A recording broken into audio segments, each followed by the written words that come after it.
take 3 of episode 3, Trev's Wrestling Show, here on Trev TV. This is not Trev. This is Trev. What's up? This is Bobblehead Megatron. And he has absolutely fuck all to do with this episode. But, you know me, I like showing off random shit. It's all good. Anyway, bet you nobody ever thought they'd see another wrestling show on this channel, but here it is. Today, I'm going over the very unpopular topic and more or less stressing my opinion, or for lack of a better term, my frustration with the WWE Universal Championship. Now, I know I might be late to the punch on this. Like I said, this is my third take. So this is the third time I've tried doing this video this week. I've had to worry about batteries dying and running out of storage space on iPads. So I'm delegated to using my phone. So be it, right? But anyway, I've seen a couple of videos done on this already. One's even calling it cursed. Now, I'm not going to sit here and call it cursed. I'm going to call it frustrating. And I'll get to the points.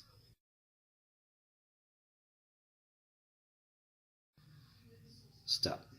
Pajama time. Sorry. Anyway, this belt, this world belt, made its debut in 2016.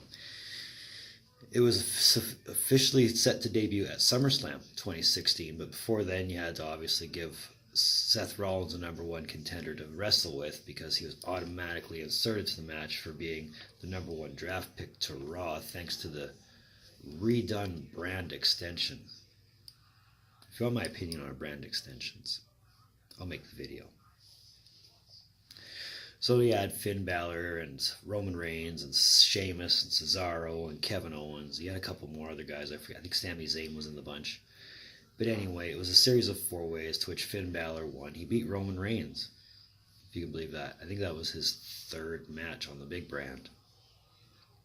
And anyway, the belt debuted at SummerSlam. Seth Rollins, Finn Balor. For the match, then Commissioner Mick Foley, along with General Manager, or did I get that backwards? 1 and 2. Anyway, Mick Foley, Stephanie McMahon introduced the belt, pulled off the sheet, to a chorus of boos. And this belt sucks, myself included. I remember looking at it the first time saying that is ugly. That is an ugly belt. And you can find the videos on YouTube. They do exist. They're out there. And that's no way for anything, much less a world belt, to come into his existence by being told it sucks. Doomed from the start. But anyway, Finn and Seth put on a good match, and Finn was legit hurt in this match. But he did end up winning the belt. And when I said he was legit hurt, he was legit hurt. He was out for 8 months. So his first title reign, the first title reign for any Universal Champion on WWE, was cut short in 22 hours because he had to vacate it. Which sucks, because he put 2 historic accolades into this belt. One being the first wrestler to win a world title in his pay-per-view debut. Now, WWE would have you believe that. If you look back to his NXT pay-per-views, his debut was in NXT. And if you want to go further back to when he was Prince Devitt wrestling in New Japan, his pay-per-view debut was in Japan. But we're talking WWE, of course. And he was the first to win a world title in less than a month of his debut on the main roster. So that's impressive. I mean, who knows where they could have went with Finn Balor. Sky was the limit. I mean, it would have been better than where he's at now. I mean, he's obviously in creative purgatory, because, you know, nobody, and I mean nobody, in the WWE writing staff knows how to write for him. So that's why he's stuck where he is. That's why he'll never get a push, because nobody knows what the hell to do with him. But I'm getting completely off topic. Anyway, 22 hours was the first reign for the first Universal Champion.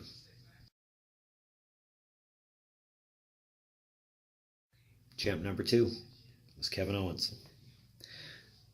And I thought he was going to be a great champ. I thought they were going to push him as far as they could go with him. But the theme of Kevin Owens' championship reign was with interference. I'll explain. If you're a history buff on this, you already know this, but I'll explain it for those who don't. Kevin Owens beat Big Cass, Roman Reigns, and Seth Rollins in a fatal 4-way with help from Triple H. Triple H came in, took out Reigns, took out Rollins, handed Owens the belt. Now, you're going to push this guy as a world champ. Do you think he could have done it by himself? Give himself some credibility instead of saying, "Hey, I need a heater on me at all times." But that's what became. In the 188 days that Kevin Owens held that belt, not once was it defended cleanly. There was always outside interference. There was always a disqualification. No way did he hold it or defend it on his own, which sucks for a world title. But he at least held it for 188 days. Gave it some credibility as opposed to being vacated the first time out. That's probably as far as it got, especially when it came to champ number 3.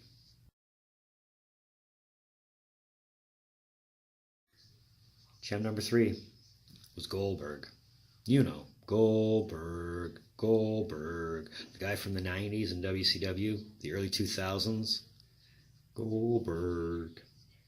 Now, coming into Goldberg's reign, where he beat Owens in 22 seconds, thanks to interference from Chris Jericho. It's when they were going through their breakup after the Festival of Friendship was probably the best segment of TV I'd ever seen at that time in a long, long time. But at 50 years old, Goldberg is the oldest champ to date to hold the belt. And at the time, even before Goldberg's reign, a lot of wrestlers and a lot of critics alike, myself included, have had this problem with part-time wrestlers. You've heard of them, you've seen them. Goldberg is an epitome of a part-time wrestler. He'd wrestle so many dates, he'd do so many appearances, and that was that. No more, no less. So they put the belt on a part-timer. After letting the guy hold the belt for 188 days, losing in 22 seconds to a part-timer. To this date, Kevin Owens has not received his rematch at all. And that's the difference between vacating and losing. When you vacate the belt, you don't get a rematch at all. You gave it up freely. When you lose it, you get a rematch. It's in the clause. It's in the contract. But that wasn't the worst thing to ever happen to this belt. Ever. I'm getting to that. Champ number 4 was Brock Lesnar. Do you remember me talking about part-timers? This guy is the part-timer of part-timers. Seriously. I get Brock Lesnar is a special attraction. I get that. But your world title, your Universal Championship, should not be a special attraction. That should be something that's defended regularly. And there were times where it went 5-6 months without a defense. I remember watching wrestling back in the old days. The champ had 30 days to defend the belt. Brock could go 6 months without defending it. But he beat Goldberg at WrestleMania 28 in what was supposed to be a rematch of WrestleMania 20. I hated that match, and I hated this match too. It didn't make up for anything, really. It was just, oh hey, let's give Brock the dub. Yay. At 504 days, it is the longest championship reign to date for the Universal Championship. Why 504? I can't tell you. A lot of people will say it's because the WWE is so petty they wanted somebody to have more than 434 days with a belt. Well, they did with a belt, not the belt they wanted, I'm sure. Because you got to remember, Punk never held the Universal Championship. Punk held the WWE Championship for 434 days, not the Universal Championship for 504 days, which he only defended 17 times. And most of those defenses were against Roman Reigns or Braun Strowman. There was no diversity in it. Again, being the part-timer, that's strike number 2. But near the end of his reign, right near the end,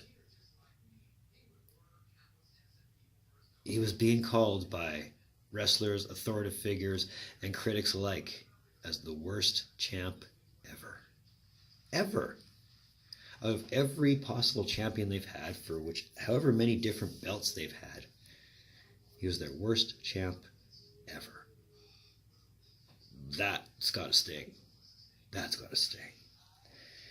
But by video evidence alone, and this is only the one of the 17 times he defended it, at the Greatest Royal Rumble, which was held on April 27, 2018 in Saudi Arabia, he did lose it by video evidence. But they decided they were going to keep it on him anyway. Keep the struggle for Roman Reigns real, and let him chase the belt after he clearly won it, but they didn't give it to him. But hey, Brock's your champ. Brock's your special attraction. Therefore, your belt is your special attraction. I don't know if you can tell, my frustration level is only going up talking more about it. But he does eventually lose it.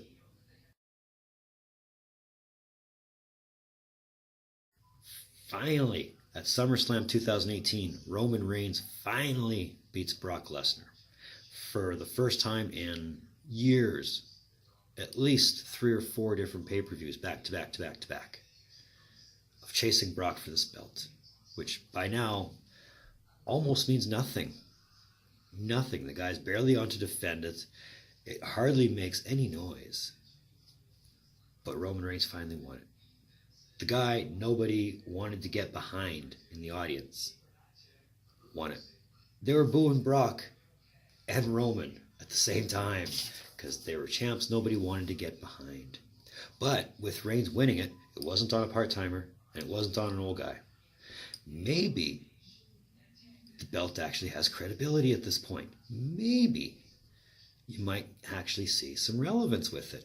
And for the first time in who knows how long, the belt was defended on Monday Night Raw, the day after Reigns won it, against Finn Balor. A guy who does not deserve the rematch, because he vacated the belt. What about Owens? Where's Owens' rematch? What the fuck?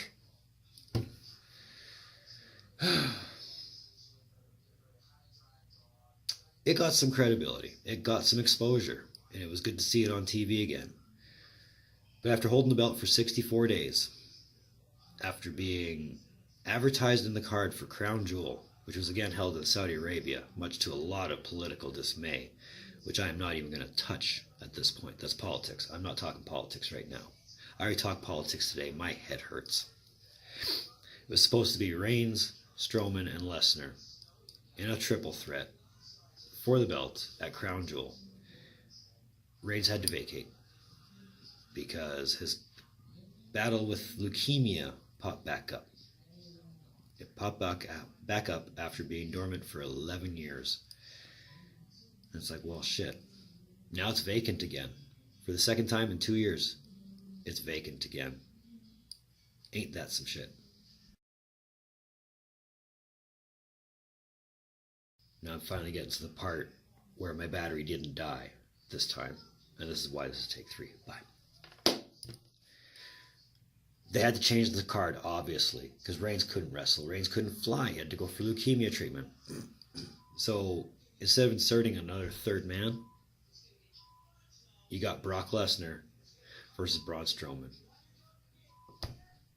So you're either going to give it back to the part-timer, or you're going to give it to the guy who they clearly are not comfortable giving it to just yet. So in a 2-minute squash, thanks to interference from the acting general manager of Raw, Baron Corbin, Brock Lesnar became the first 2-time champ. Still a part-timer. The guy they were already calling the worst champ ever is your champ again. So what does this do to the belt? After 6 reigns between 5 wrestlers, 6 if you count vacant, it's back on a part-timer. It's going to lose relevance again. It's pointless to even keep it at this point. In my mind, anyway. But Raw needs a championship. Raw is supposed to be your flagship show. The Universal Championship is supposed to represent that. And it's back on a part-timer who's already been dubbed the worst champ ever, who's going to appear when he wants to, or whenever his contract says he has to. And you're not even going to see it defended regularly. Do I call this belt cursed? No. Do I call it doomed from the start? Yes. But I call it meaningless. At this point, it means nothing. It's not even worth the leather you put the plates on. You might as well make the plates out of aluminum, and it still wouldn't equate the value of that belt. Now, I know a lot of people are going to be sitting here saying, well, hey, Trev, wrestling's a made-up sport. Well, it depends on where you look at it. Some call it sports, some call it entertainment. What I see on TV is sports entertainment. The actual sport of wrestling, I haven't seen in a long time. And it may be choreographed, it may be fake, yes, but it is still a story. And that prop, that ugly red prop, which is over Brock Lesnar's shoulder right now, is supposed to mean something. And it means nothing. You might as well have just brought back the Jeff Hardy Immortal belt and called that your world championship. Do you remember when Kennedy called it something he could made when he was sitting with a crayon up his ass? That's what I think of it now. And that's even insulting the Jeff Hardy Immortal belt. You know, I mean, as ugly as it was, it meant something then. Because it was still representing Impact, or TNA back at the time, as their world championship, regardless of how ugly it was. This belt has no credibility. It has no business on TV, and no business as this belt's namesake, because it was named after the WWE Universe, as part of the WWE Universe. This belt don't belong in my universe. It doesn't even belong in Bobblehead Megatron's universe. And that's my frustration. But that was episode 3 of Trev's Wrestling Show here on Trev TV. I want to thank you for watching. I'm glad you did. Your viewership always means so much to me. Always has, always will. You know, feel free to like this video if you liked it. Subscribe on the way out if you want to. You can tell a friend, hey, Trev TV, you know, it's an awesome channel to watch whenever you want to hear something. Feel free to find me on Facebook at Trev's TV. Feel free to find me on Instagram at rockstartrev TV. Can you tell I've had enough of doing multiple takes of this video? But thankfully, this should be the last take. I don't have to revisit this frustrating topic anymore. Who knows, maybe in time, this belt might actually get some traction. It might actually mean something. For the now, though, and I know I'm not alone in thinking this, it means nothing. And that's sad. That's sad. As a fan, I invest my time into this, and this is what I get. But WWE is quite famous for listening to its universe and having their finger on the pulse of what the fans want. Put your finger on that pulse. Maybe you'll actually get, you know, where we're coming from. As for my next video, I've got a few different things that is pretty much waiting in time. Some of it is going to come sooner rather than later. I'm not going to have spoilers as to what my next video will be, because I really don't know what my next video will be. It all depends on where it falls. I mean, this month you will see an actual review episode, if you can believe that. So something to look forward to. But in the meantime and in the between time, keep on the lookout for more videos from the Trev. Later.